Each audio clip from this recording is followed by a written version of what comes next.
Hello, it's Maama, and Maama has a new story for you today. And this happens to be one of my favorite stories. I try to read some of my favorite ones that I've had and the ones that I like to share with some of the kids. I particularly like this story, Miss Rumphius, because Miss Rumphius has been around for a long time. And these flowers grow in Maine. They're called lupins. And Maama loves flowers. As you know, I always have flowers, don't I, around me. So they make me happy. The colors make me happy. The smells make me happy. I like to water them. I like to see them grow. I like to cut them and put them in vases. So these particular flowers, the lupins, they smell a little bit to me like salt and pepper together. So if you've ever smelled salt and pepper together, I think that's what the lupins smell like. They're all over Maine. And a long time ago, Maama met this Barbara Cooney, who wrote the story. She's written quite a few stories about Maine. And so that made it kind of special to meet her too. Miss Rumphius.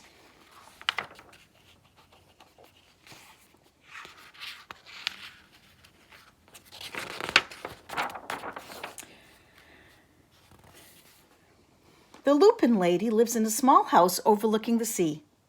In between the rocks around her house grow blue and purple and rose-colored flowers. The Lupin lady is little and old, but she has not always been that way. I know because she's my great aunt. And she told me so. And once upon a time, she was a little girl named Alice who lived in a city by the sea. From the front stoop, she could see the wharves and the bristling masts of the tall ships. And many years ago, her grandfather had come to America on a sailing ship.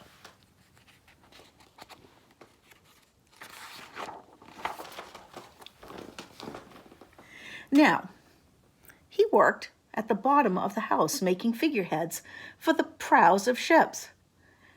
He made Indians out of wood and put them in the front of cigar stores. And for Alice's grandfather, he was an artist. He painted pictures, too, of sailing ships and things across the sea. And when he was busy, Alice helped him put in the skies. And there she is, painting.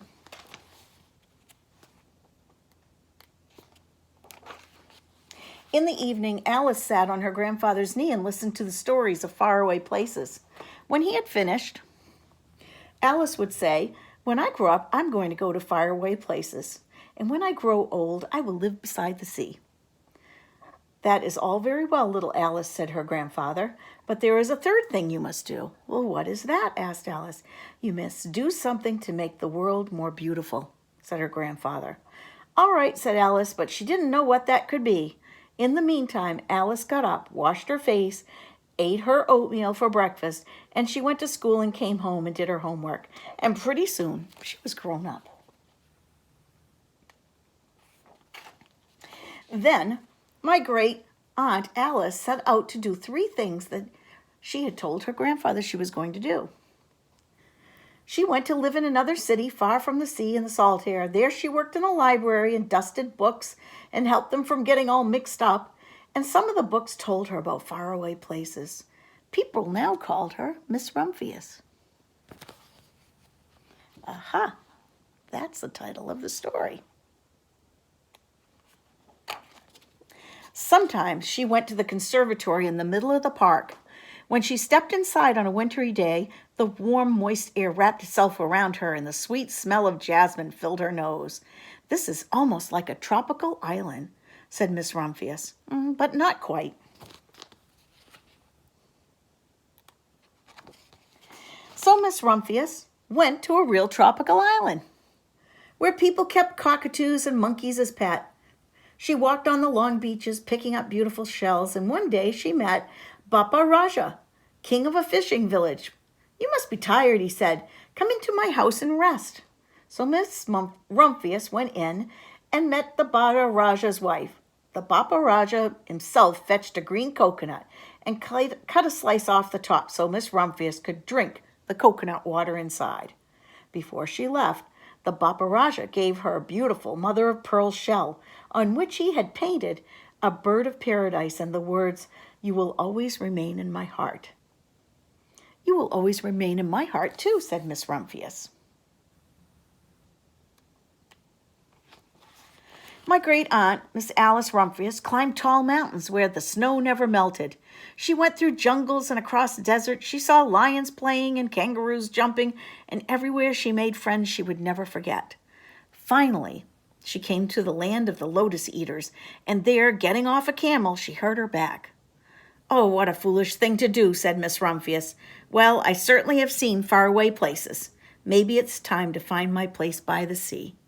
And it was, and she did. From the porch of her new house, Miss Rumphius watched the sun come up. She watched it across the heavens and sparkle on the water, and she saw it in the evening. She started a little garden among the rocks and surrounded her house as she planted a few flower seeds in the stony ground. Miss Rumphius was almost perfectly happy. "But there's just still one more thing I have to do," she said. "I have to do something to make the world more beautiful." "But what?" "That world already is pretty nice," she thought, looking out over the ocean. The next day, Miss Rumphius was not feeling very well. Her back was bothering her again, and she had to stay in bed most of the day. The flowers she had planted the summer before had come up and bloomed in spite of the stony ground. She could see them from her bedroom window. They were blue and purple and rose-colored. They're right here. "Lupines," said Miss Rumphius with satisfaction. Or you can call them lupins, as they called them when I was little. I don't know, a lot of people call them lupines. I don't know. "I have always loved lupins the best. I wish I would plant more seeds this summer so I could still have more flowers next year." But she wasn't able to. Now, some of you are probably thinking, "I've seen those flowers before. I've seen those lupins growing, and they grow in these clusters, and they grow all in the fields. And they grow a lot along the highway." After a hard winter, spring came, and Miss Rumphius was feeling much better. Now she could take long walks again. One afternoon, she started to go up and over the hill, where she had not been for a long time. "I don't believe my eyes." When she got to the top, on the other side of the hill, was a large patch of blue, purple, and rose-colored lupins. Was the wind," she said as she knelt in delight. "It was the wind that brought the seeds from my garden all the way here. And the birds must have helped." Then Miss Rumphius had a wonderful idea. Now, what do you think her idea was? Let me think.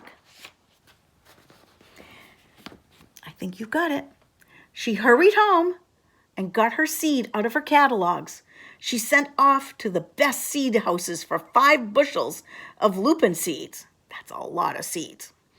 All that summer, Miss Rumphius had her pockets full of seeds. She wandered over fields, and she was pushing and throwing those lupin seeds. She scattered the seeds all along the highways. Aha! That's where they came from. And down across the country lanes, she flung handfuls of them out of the schoolhouse and in back of the church, and she tossed them into the hollows and along the stone walls. Her back didn't seem to hurt anymore, and now some people were calling her that crazy old lady. Who would think that?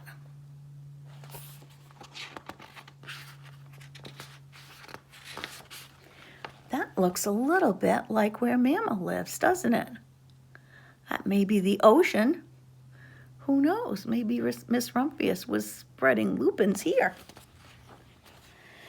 The next spring, there were lupins everywhere. Fields and hillsides were covered with blue and purple and rose-colored flowers.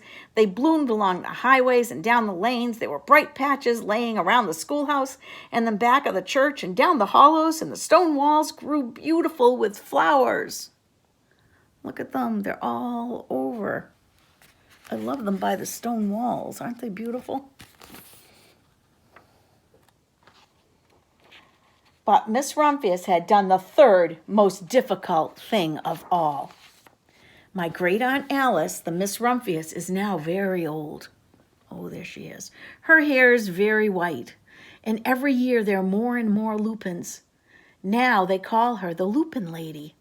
Sometimes my friends stand with me outside her gate, curious to see the old lady who planted all the fields of lupins. And when she invites us in, they always come slowly. They think she's the oldest woman in the world. Often she tells us stories of faraway places. When I grow up, I tell her, I too will go to faraway places, and I will come back and live by the sea. That is all very well, said little Alice, says my aunt, but there's a third thing that you must do. Who remembers what that was that her father told us she had to do? The third thing, and what is that? You must do something to make the world more beautiful. All right, I say. I love these pictures. You could just look at them forever.